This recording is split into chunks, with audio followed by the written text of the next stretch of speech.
Eu quero trazer hoje uma palavra de consolo para o seu coração. O texto que eu vou ler está em 1 Samuel.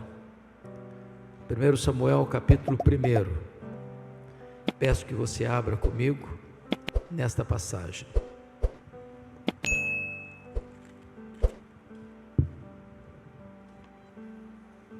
Primeiro Samuel capítulo 1.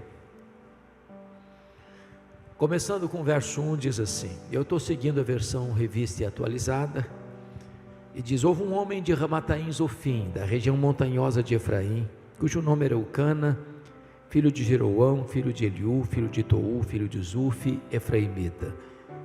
Tinha ele duas mulheres, uma se chamava Ana e a outra Penina. Penina tinha filhos, Ana, porém, não os tinha. Este homem subia da sua cidade de ano em ano a adorar e a sacrificar ao Senhor dos Exércitos em Siló. Estavam ali os dois filhos de Eli, Rofini e Finéias, como sacerdotes do Senhor. No dia em que Eucana oferecia o seu sacrifício, dava ele porções deste a Penina, sua mulher, e a todos os seus filhos e filhas. A Ana, porém, dava porção dupla, porque ele a amava, ainda mesmo que o Senhor a houvesse deixado estéril. A sua rival a provocava excessivamente para a irritar, porquanto o Senhor lhe havia cerrado a madre. E assim o fazia ele de ano em ano. E todas as vezes que Ana subia à casa do Senhor, a outra a irritava, pelo que chorava e não comia. Então Eucana, seu marido, lhe disse, Ana, por que choras? E por que não comes? E por que estás de coração triste? Não te sou eu melhor do que 10 filhos? Após terem comido e bebido em Siló, estando Eli o sacerdote assentado numa cadeira, junto a um pilar do templo do Senhor, levantou-se Ana e com amargura de alma, orou ao Senhor e chorou abundantemente e fez um voto dizendo, Senhor dos exércitos, se benignamente atentares para a aflição da tua serva e de mim te lembrares, e da tua serva te não esqueceres, e lhe deres um filho varão, ao Senhor o darei por todos os dias da sua vida, e sobre a sua cabeça não passará navalha. Demorando-se ela no orar perante o Senhor, passou Eli a observar-lhe o movimento dos lábios, porquanto Ana só no coração falava. Seus lábios se moviam, porém não se lhe ouvia voz nenhuma. Por isso Eli a teve por embriagada e lhe disse, até quando estarás tu embriagada? Aparta de ti esse vinho. Porém Ana respondeu, não, Senhor meu, eu sou mulher atribulada de espírito, não bebi nem vinho nem bebida forte, porém venho derramando a minha alma perante o Senhor. Não tenhas, pois, a tua serva por filha de Belial, porque pelo excesso da minha ansiedade e da minha aflição é que tenho falado até agora. Então lhe respondeu Eli, vai-te em paz, e o Deus de Israel te conceda a petição que lhe fizeste. E disse ela, acha a tua serva mercê diante de ti. Assim a mulher se foi seu caminho e comeu, e o seu semblante já não era triste. Levantaram-se de madrugada e adoraram perante o Senhor, e voltaram e chegaram à sua casa a Ramá. Eucana coabitou com Ana, sua mulher, e lembrando-se dela o Senhor, ela concebeu, e passado o devido tempo, teve um filho a que chamou Samuel, pois dizia, do Senhor o pedi. Verso 26, disse Ana a Eli, meu Senhor, tão certo como vives, eu sou aquela mulher que aqui esteve contigo orando ao Senhor. Por este menino orava eu, e o Senhor me concedeu a petição que eu lhe fizera, pelo que também o trago como devolvida ao Senhor, por todos os dias que viver, pois do Senhor o pedi. E eles adoraram ali o Senhor. Amém. O tema que eu quero tratar nesta noite é, não desista de seus sonhos. Não desista de seus sonhos. Era o ano de 1952 na Nova Zelândia, quando um grande esportista daquele país nutriu um sonho inédito, audacioso, o sonho de escalar a montanha mais alta do planeta, o sonho de chegar no topo do Pico Everest, com mais de 8.800 metros de altitude. Ele se preparou para aquela grande empreitada da sua vida. Quando partiu para realizar o seu sonho, ele fracassou. Ele não conseguiu chegar no topo do Everest. Meses depois, Ele foi convidado para dar uma palestra em Londres, e quando ele chegou no auditório, propositadamente as pessoas colocaram uma grande gravura do Monte Everest na parede. Ele entrou no auditório, olhou para a gravura, abaixou a cabeça, dirigiu-se à plataforma. Quando passaram-lhe a palavra, por um momento, ele esqueceu seu auditório, voltou-se para a gravura e disse: Monte Everest, da primeira vez tu me derrotaste, tu não podes crescer mais, mas eu ainda estou crescendo, da próxima vez, eu te vencerei. 6 meses depois, Edmund Hillary era o primeiro homem da história da humanidade a chegar no topo do pico Everest, deixando para nós um legado: não desista de seus sonhos. Eu sei que todos nós aqui temos sonhos. Quem não sonha não vive. Quem desistiu de sonhar, desistiu de viver. Mas é provável que neste auditório haja alguém que já perdeu os seus sonhos mais bonitos pelas estradas da vida. Talvez haja entre nós quem já viu os seus sonhos mais belos se transformando em pesadelo. Quem sabe até mesmo haja alguém aqui nesta noite que já desistiu de seus sonhos, que já enterrou os seus sonhos, que já colocou no túmulo de seus sonhos uma lápide: aqui jaz os meus sonhos. Eu quero encorajar você nesta noite a trazer esses sonhos e a colocá-los de volta na presença de Deus, porque o Deus a quem estamos adorando e servindo nesta noite é o Deus dos prodígios, é o Deus das maravilhas, é o Deus que opera milagres, é o Deus para quem não tem causa impossível, é o Deus para quem não tem casamento irrecuperável, é o Deus para quem não tem enfermidade incurável, é o Deus que pode tudo quanto Ele quer. Esse texto retrata uma mulher que tinha um sonho bonito, um sonho legítimo, um sonho de ser mãe. O problema é que Ana é estéril. O problema é que o sonho de Ana está sendo adiado. E eu fico imaginando que se Ana vivesse hoje, se ela fosse nossa contemporânea, certamente ela enfrentaria algumas abordagens. Acho que a primeira delas seria esta: Ana, você é uma mulher tão crente, você vai tanto à casa de Deus, você ora tanto, você está estéril, tem coisa errada na sua família. Você tem que fazer uma análise mais exaustiva da sua árvore genealógica, porque é provável que haja uma maldição hereditária incrustada aí na sua família, e enquanto essa maldição não for quebrada, você não vai ser curada. Só que o problema de Ana não era a maldição hereditária. Se Ana vivesse hoje, talvez alguém parecido com os amigos de Jó diriam para ela: Ana, ninguém sofre sem causa. Para você estar sofrendo, você deve ter feito alguma coisa errada. Enquanto você não confessar o seu pecado, você não vai ser curada. Só que o problema de Ana não era pecado escondido.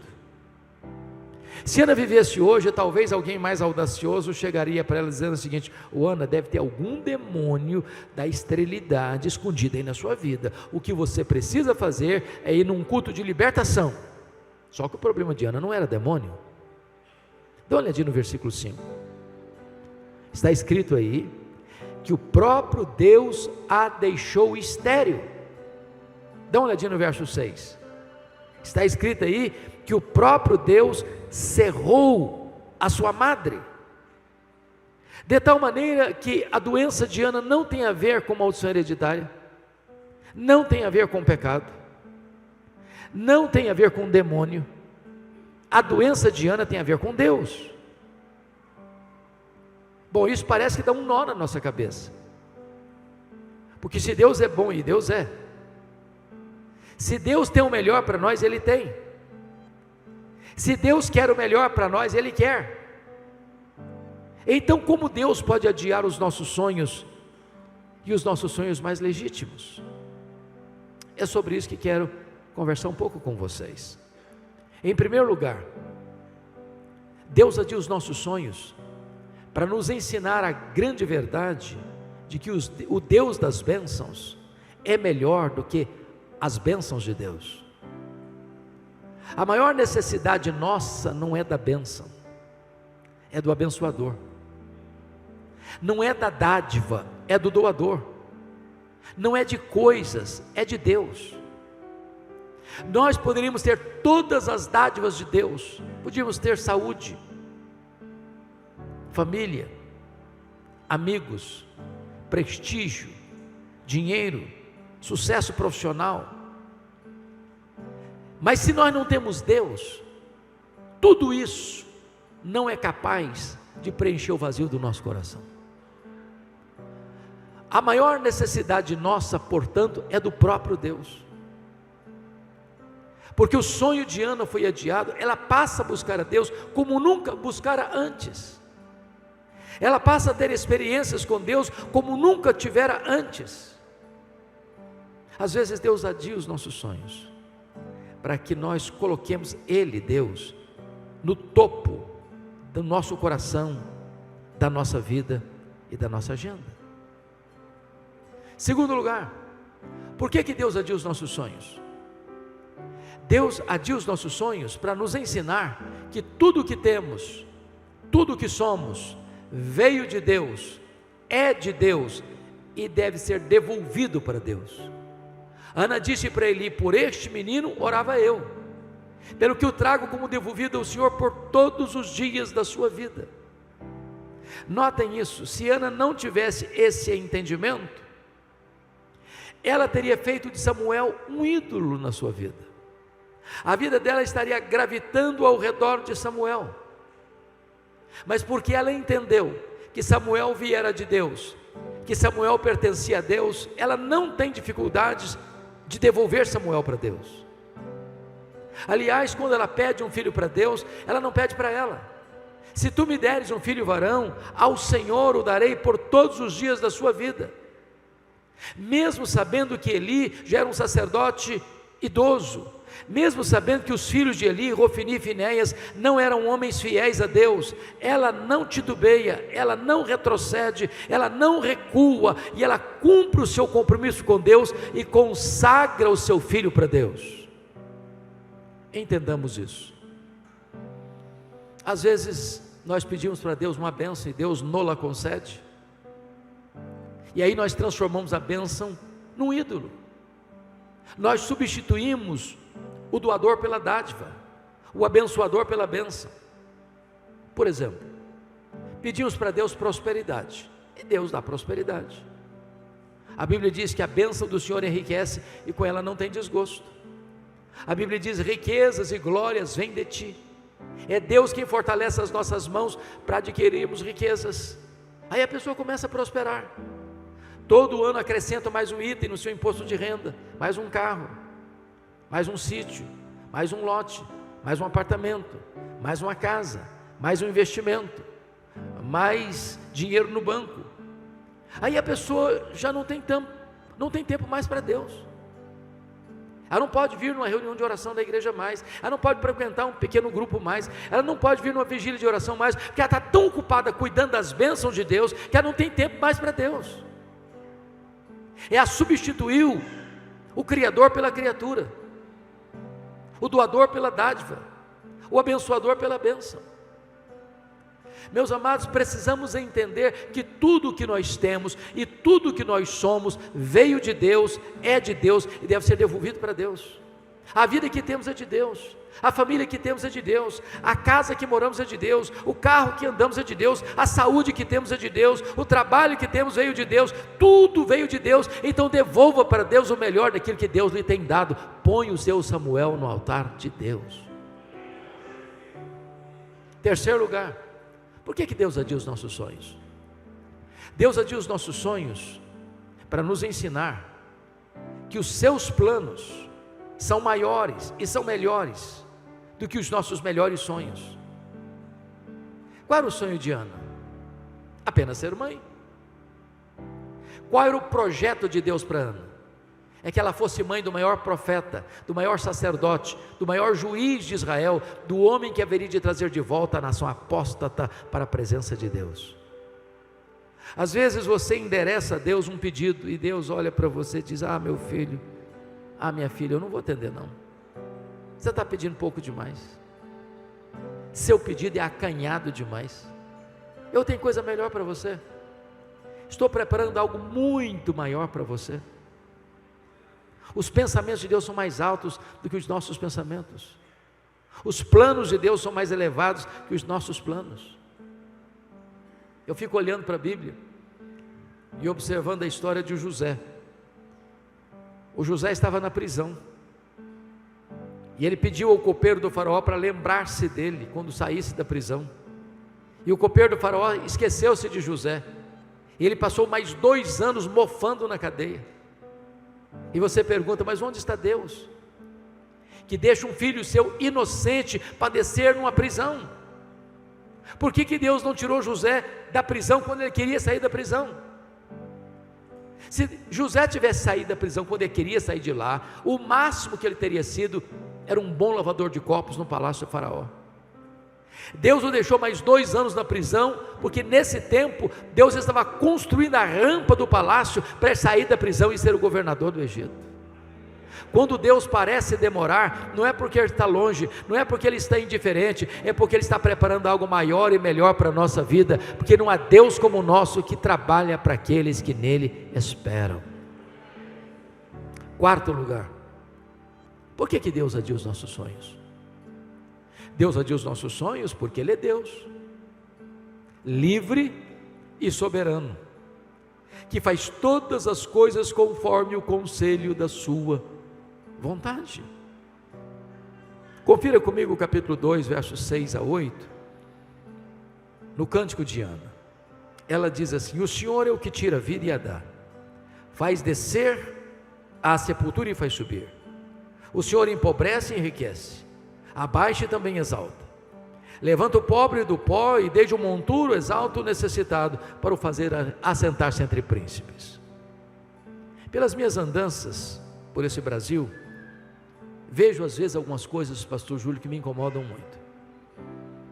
Às vezes, em nome de uma fé robusta, algumas pessoas beiram a blasfêmia, quando chegam para Deus com petulância e dizem: Deus, eu proíbo, Deus, eu ordeno, Deus, eu decreto, e ai de Deus se não atender.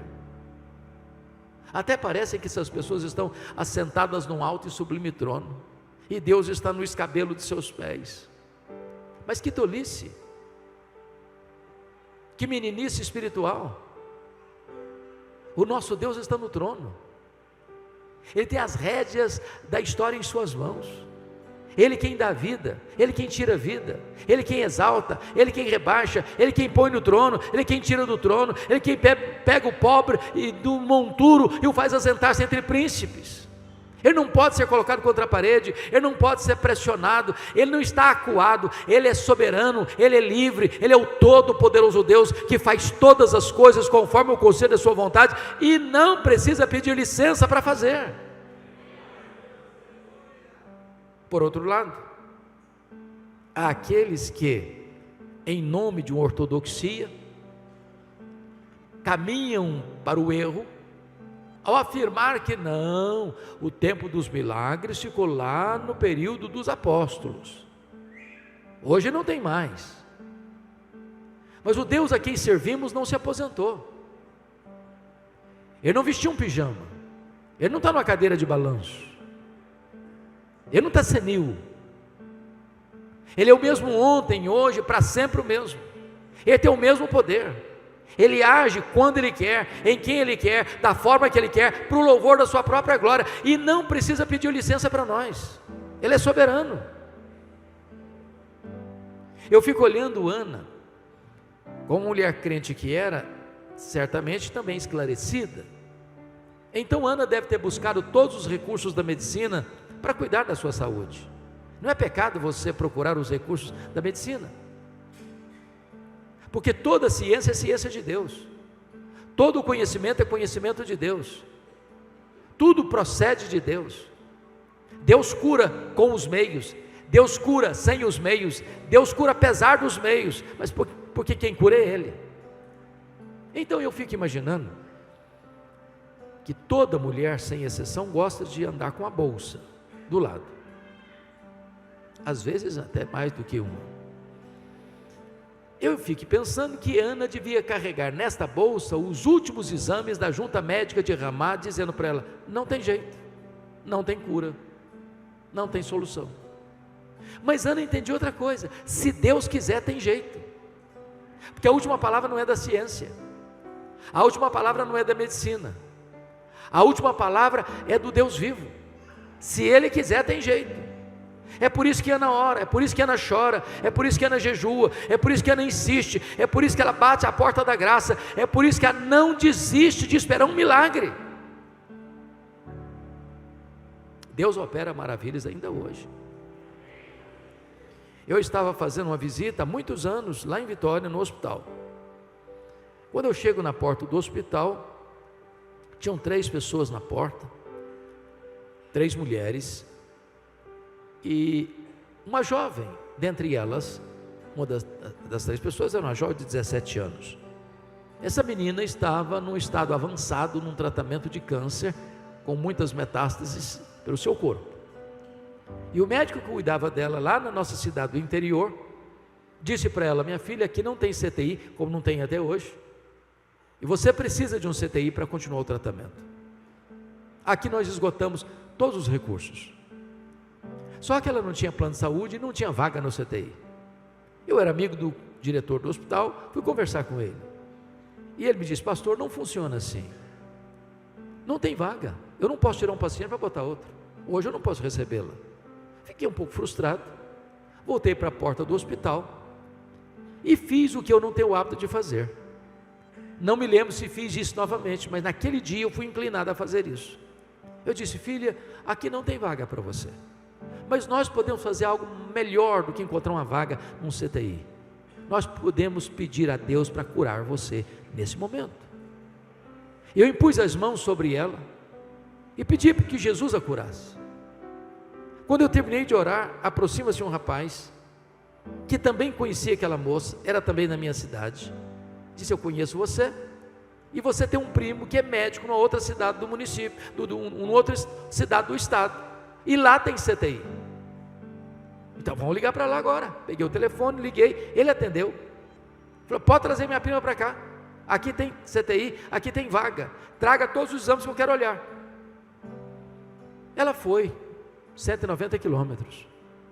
Quando chega lá, ele constata a gravidade do problema pelos exames, submeteu-a a novos e rigorosos exames e não encontrou absolutamente nada no seu corpo.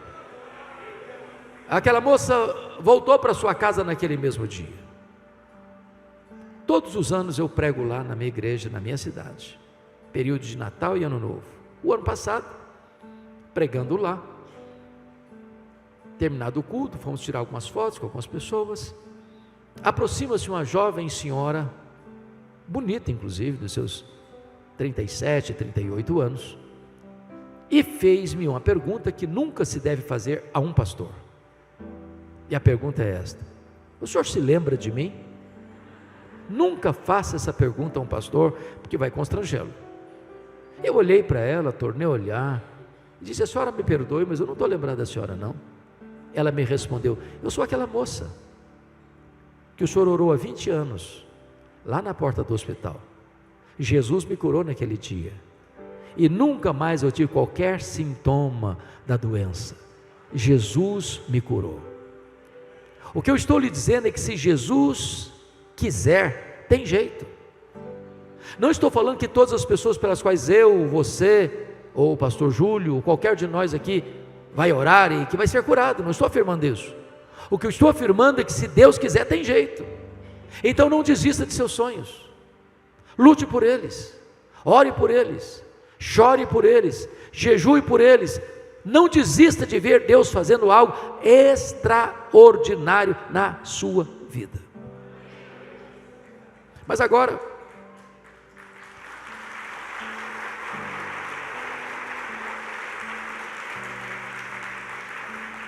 vamos ao segundo ponto dessa mensagem. Se você tem sonhos, tenha cautela e muito cuidado, porque existem assassinos de sonhos soltos por aí que querem matar os seus sonhos. E Ana teve que lidar com 3 assassinos de sonhos. A primeira pessoa que quis matar o sonho de Ana foi a sua rival Penina. A Bíblia diz que Penina irritava Ana, provocava Ana. Mormente, quando Ana subia à casa de Deus, à casa do Senhor, a Penina irritava de tal maneira que ela começava a chorar. Ana perdia o apetite, entrava em depressão. Eu não sei o que é que Penina dizia para Ana, mas uma coisa eu tenho certeza: Penina não era uma mulher de Deus, porque gente de Deus não vive para infernizar a vida dos outros. Gente de Deus é bálsamo, gente de Deus é aliviador de tensões.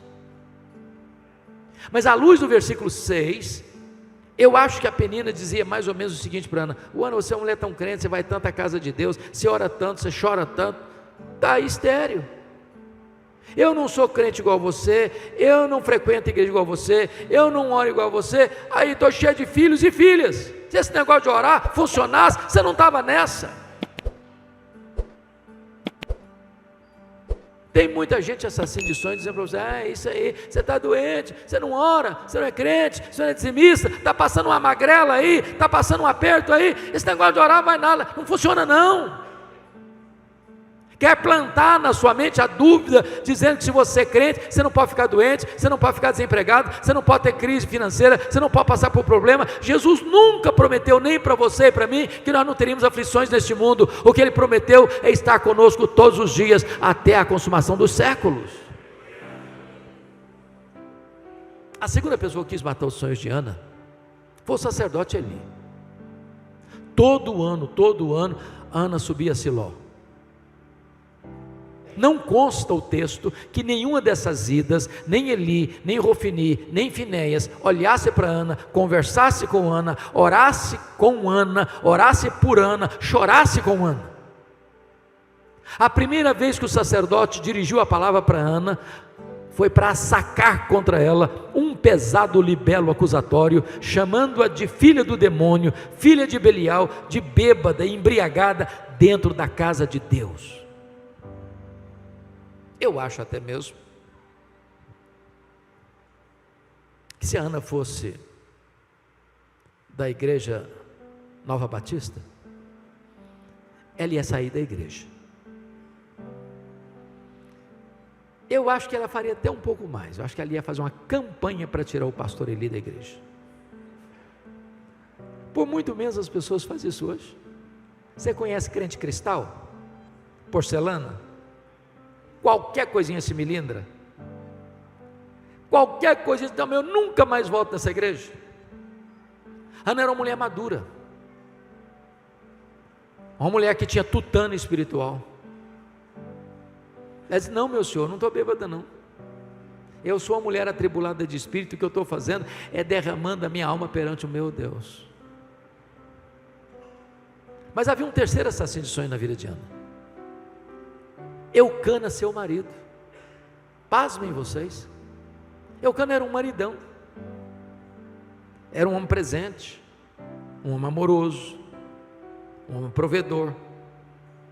Mas o Eucana tinha um problema: cabeça dura demais. Eu acho que ele não acreditava em milagres, porque conhecia a história da redenção. Ele sabia como Deus havia curado Sara, ele sabia como Deus havia curado Rebeca, ele sabia como Deus havia curado Raquel. Ele via Ana chorando, ele via Ana orando, ele via Ana clamando a Deus constantemente para ser curada. Não consta a Bíblia em momento nenhum que ele chegasse para ela dizendo: Ana, eu vejo que você ora, eu vejo que você jejua, eu vejo que você pede, conta comigo, eu estou do seu lado, eu vou orar com você, eu vou orar por você, quem sabe Deus faça um milagre na sua vida. Não consta a Bíblia que ele tenha feito isso. Mas o versículo 8 consta que ele chamou Ana para uma conversa. Eu vou parafrasear essa conversa. Eu acho que foi mais ou menos o seguinte: Ana, vem cá, filha, vem cá, eu preciso bater um papo com você. Ô Ana, falando sério, não dá mais. Esse negócio de ser mãe está virando uma obsessão na sua vida. Você está doente, mulher, você só sabe chorar. Para com isso, chega. Você não sabe que a junta médica de Ramá já deu o diagnóstico que não tem cura? Para que você insiste? Aliás, Ana, você não está nem aproveitando o maridão que você tem. Você não sabe que eu sou melhor que 10 filhos para você? Se fosse hoje eu diria: o Ana, pense em mim, liga para mim, chore por mim, não chore por ele, Ana. Tem assassino de sonho aí bem perto de você, cuidado. Não desista de seus sonhos. Terceiro e último ponto: o que fazer quando os nossos sonhos estão sendo adiados? Ana nos ensina 3 coisas. Primeiro, se os seus sonhos ainda estão sendo adiados, continue crendo, continue orando, continue jejuando, continue chorando, continue batendo a porta da graça de Deus. Não retroceda, não pare, não desista, ande um pouco mais, chore um pouco mais, ore um pouco mais, jejue um pouco mais, persevere um pouco mais. Tem gente que joga a toalha cedo demais, tem gente que desiste no meio da caminhada, tem gente que para no limiar da terra prometida. O tempo nosso não é o tempo de Deus. Então continue, então prossiga. Meus irmãos, quantos casamentos acabaram porque faltou um pouquinho mais de paciência, um pouquinho mais de ternura, um pouquinho mais de perdão. Não desista, não abra mão da vitória. Me permita ilustrar. Norman Vincent Peale foi um pastor metodista. Ele escreveu o seu primeiro livro, O Poder do Pensamento Positivo, e procurou uma editora para publicar o seu livro. Acho que quase todo o primeiro livro de um escritor, ele vai ter problema para publicar, via de regra. Não é que as editoras olharam e não gostaram do conteúdo, não. Elas têm medo de investir. Aí dão uma desculpa: não, esse ano não dá, esse ano não faz parte da filosofia, não faz parte do calendário, quem sabe o ano que vem, quem sabe outra oportunidade, e vão dando algumas desculpas. Então, quando ele bateu nas portas e nenhuma porta se abriu, ele ficou muito frustrado. Ele chegou em casa, jogou os rascunhos do livro no lixo, e disse: no lixo vão ficar os meus sonhos de escritor. Dona Ruth, sua mulher, mais crente e mais otimista do que ele, como via de regra as mulheres são, pegou os rascunhos do lixo e disse: eu vou lutar pelos seus sonhos, eu acredito nos seus sonhos, eu vou correr atrás de novas editoras. Encontrou uma editora que se interessou pelo livro. Resultado: esse livro já vendeu mais de 40 milhões de exemplares. Um dos maiores best-sellers da literatura. Estavam no lixo. Não desista de seus sonhos. Na política americana tem um homem que me impressiona muito, Franklin Delano Roosevelt. Esse cidadão estudou em Harvard, esse cidadão estudou em Colômbia, esse cidadão entrou na política, tinha uma carreira brilhante, mas o sonho dele era ser presidente dos Estados Unidos da América. Aos 39 anos de idade, ele sofreu poliomielite, ficou paraplégico numa cadeira de rodas.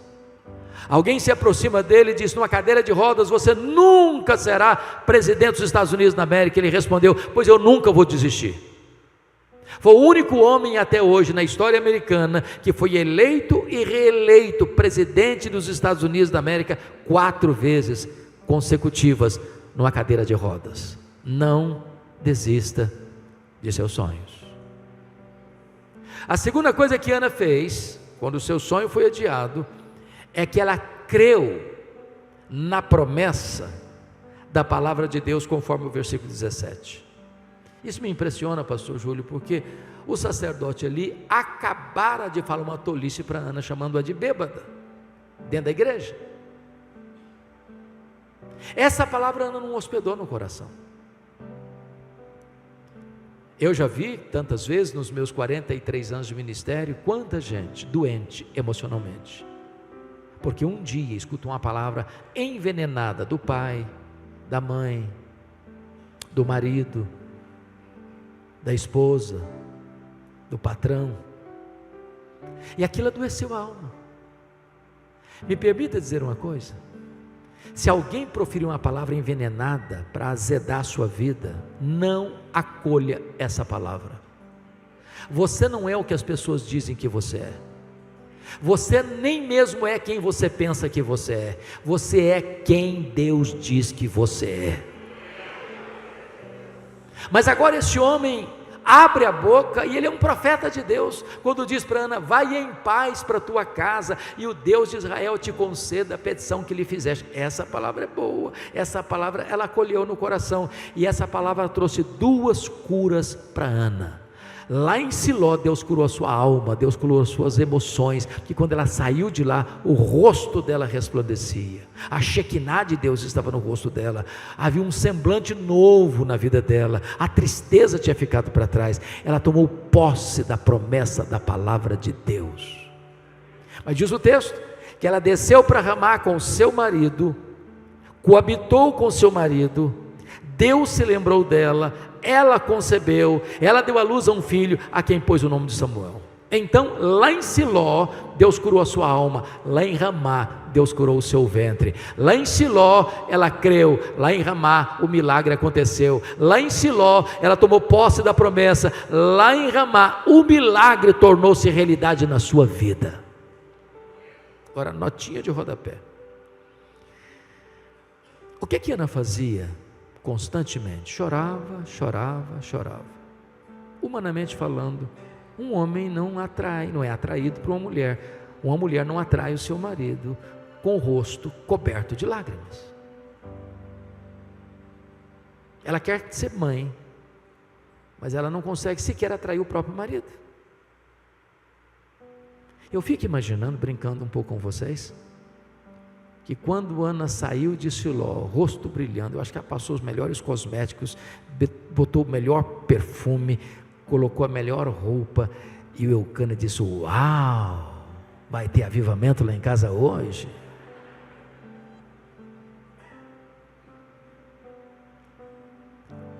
Deus se lembrou dela. Quando? Quando ela creu na promessa de Deus. Eu quero dizer para você que Deus é avalista da sua própria palavra. O que Ele promete, Ele cumpre. E o que Ele faz, ninguém pode impedir a mão de Deus de fazê-lo. Mas a última coisa que Ana fez foi voltar às trincheiras da luta. A partir desse momento você não vê Ana mais chorando, a partir desse momento você não vê Ana mais num quarto escuro, a partir desse momento Ana volta às trincheiras da luta. Meus irmãos, me permita lhes dizer isso, uma das verdades mais consoladoras da Bíblia é o que nós chamamos de soberania de Deus. O que significa isso? Significa que você não crê em acaso, você não crê em sorte, você não crê em azar, você não crê em coincidência, você não crê em determinismo cego, você não crê em misticismo, você não crê em sincretismo, você não crê em olho gordo, você não crê em macumba para crente, você crê que a mão de Deus dirige o seu destino.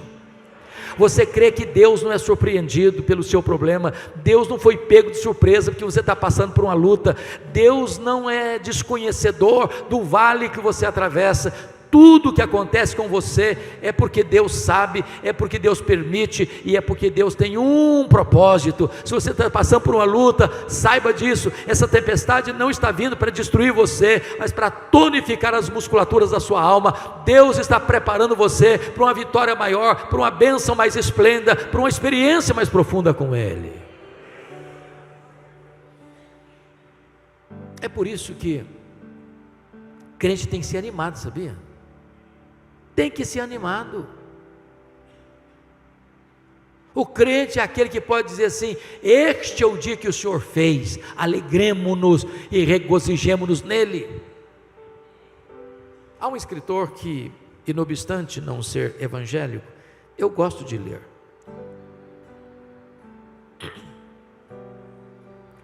Og Mandino, não sei se você já leu O Maior Vendedor do Mundo, vale a pena. Mas o que me impressionou em Og Mandino não foram nem suas obras não, foi a sua biografia.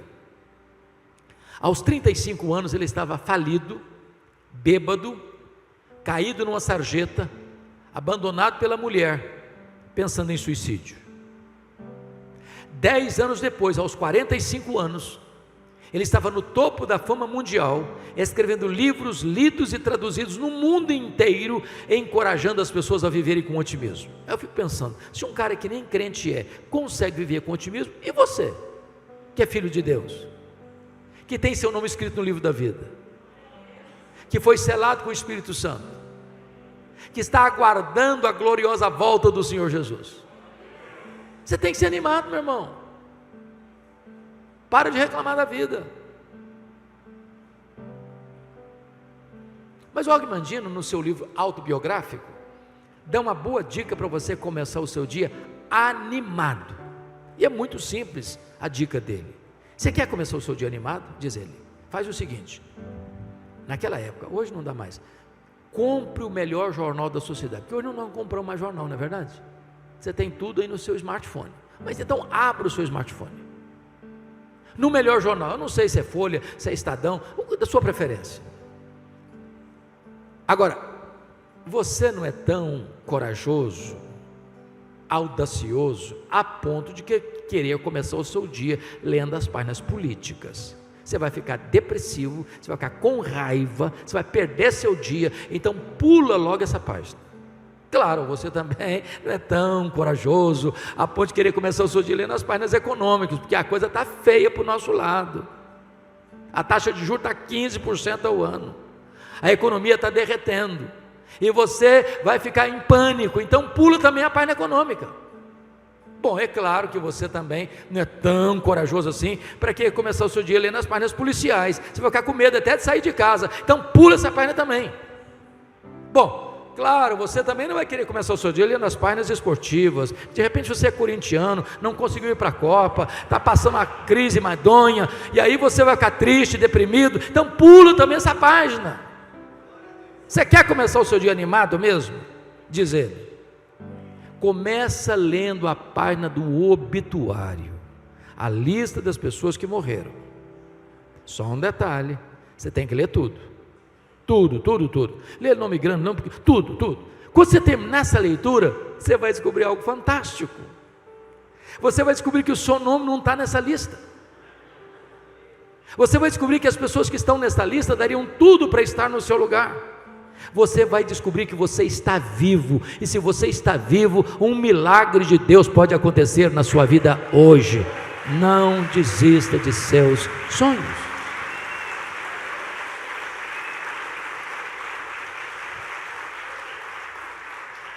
Esta mensagem tem um sabor muito especial para mim, porque eu sou fruto de um sonho. Meus pais moravam numa região muito pobre do interior do Espírito Santo, nos idos de 1958. Minha mãe estava grávida do seu último filho, estado adiantado de gravidez. Não tinha carro, não tinha estrada, não tinha médico. Quando a pessoa ficava doente, ela tinha que ser transportada numa padiola, um lençol amarrado num varal e duas pessoas carregando pela trilha. O meu pai sabia que a minha mãe não suportaria uma viagem de 40 quilômetros, onde ficava um posto médico. Então ele mandou chamar um médico. Ele veio, examinou a minha mãe e disse: essa mulher não vai sobreviver. Ela está muito doente, ela está muito fraca.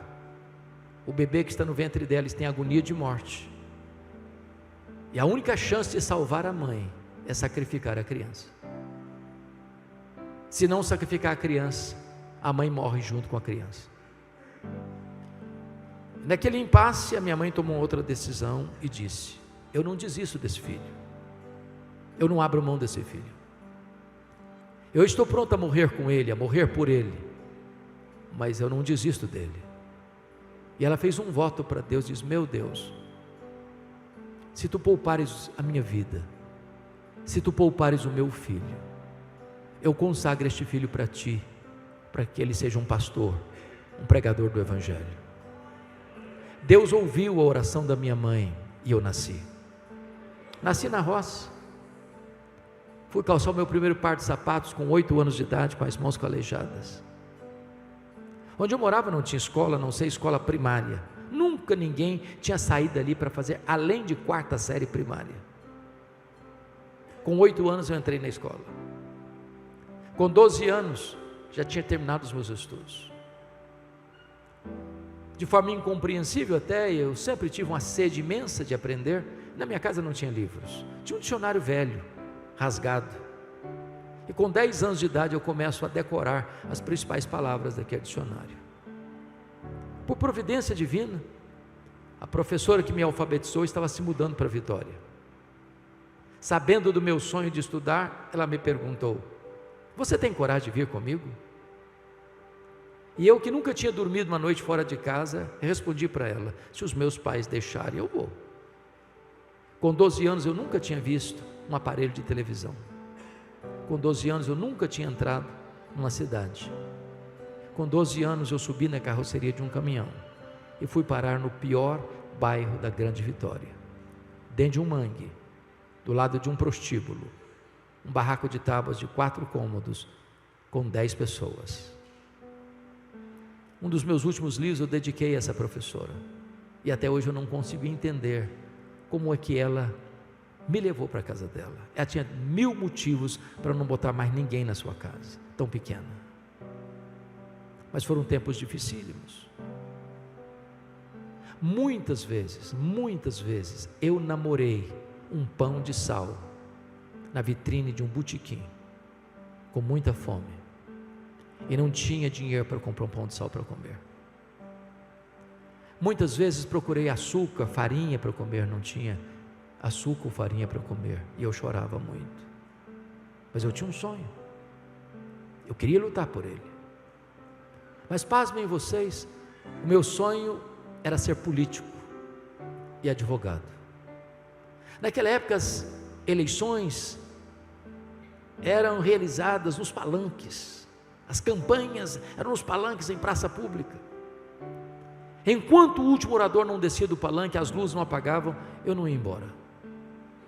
No dia que eu fiz 18 anos, eu tirei meu título e me filiei num partido. Eu tinha sonhos. Até o dia que eu conversei com um presbítero, homem de Deus, e contei para ele os meus sonhos e disse: depois que eu realizar os meus sonhos e for um político de projeção e um advogado de sucesso, eu quero encerrar minha biografia entrando num seminário para pregar o evangelho no final da minha vida. E esse homem literalmente botou o dedo no meu nariz e com a autoridade de Deus ele disse: você quer dar as sobras para Deus.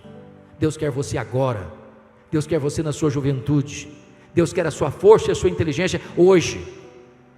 E aquela palavra entrou no meu coração como uma flecha. Eu saí dali 1000% convencido de que ali Deus estava me chamando para o ministério.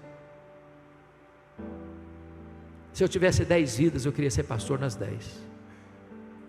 A primeira pessoa que eu comuniquei sobre o meu chamado foi para minha mãe. Ela era uma mulher analfabeta, mas sábia. Ela nunca me contou o projeto dela com Deus. Ela pensava: se eu contar, ele vai para um seminário sugestionado. O Deus que fez o milagre da minha vida vai fazer na vida dele. Quando eu liguei para ela, ela disse: mamãe, os meus sonhos mudaram. Jesus me chamou para o ministério, eu vou para o seminário. Eu disse: meu filho, por esta causa eu já orava antes de você nascer. Antes da minha mãe partir para Jesus, ela me chamou à sua casa e me contou toda essa história. E me disse mais: meu filho, nesses anos todos, eu nunca deixei de me levantar de madrugada, dobrar os meus joelhos e pedir para Deus capacitar você, para Deus levantar você, para Deus instrumentalizar a sua vida. E eu chorei muito com ela. E disse: mamãe, a senhora está me ensinando a lição mais importante da minha vida. A senhora está me ensinando que um filho nunca é pobre se tem uma mãe que ora por ele. A senhora está me ensinando que o mais importante não são os meus sonhos, mas o plano de Deus para a minha vida. Então eu quero encerrar minha mensagem na contramão do meu tema e dizer a você: desista de seus sonhos. Desista de seus sonhos, mas nunca desista do plano de Deus para a sua vida.